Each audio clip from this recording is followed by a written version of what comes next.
As we discussed in the previous movie, testing your code is very important as you develop your app. In this video, we'll explore a few other popular JavaScript testing libraries that could be used instead of Jest or even together with Jest. The following libraries all have a similar approach to testing. So what I recommend is that as you explore the world of testing, try the examples from each and then select the one that you prefer and become an expert. But I will point out all the differences in between Jasmine and Mocha as I go through each one. So first, go to jasmine.github.io.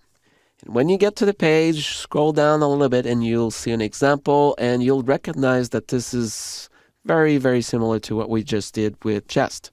So if you feel that this type of code could be better for you, then you can go with Jasmine. But the major benefit of using Jasmine is that you're going to get all kinds of testing under the hood. So you're going to get assertions, you're going to get expectations, you're going to get test doubles, and a whole bunch of things. Versus if you go with something like Mocha, which I will introduce in a second, you will need to get extra libraries to get those functions. So you're going to need to sign on to get spies. You're going to need to do chai or others for assertions or any other things that you need with Mocha, because Mocha at the end of the day is just the testing engine, and then you need to add extra libraries versus Jasmine as most of them under the hood. So it's a question of choice. Most people that prefer to be granular and control the size of their code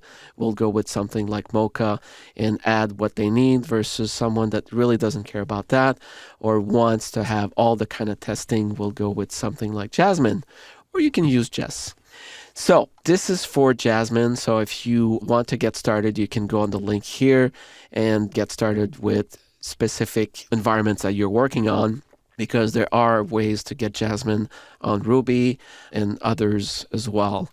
If you need support, well, obviously the same links as before. You can go to GitHub. You can go to the support to get access to the community and so on and so forth. There is a mailing list as well. So there are ways to get in touch with Jasmine's developers. The next one is Mocha. So if you want to go to mocha.js.org, you're going to get to the front page for Mocha. And as I mentioned before, Mocha is just a testing engine, and you need to add other libraries in order to have it do specific kind of tests.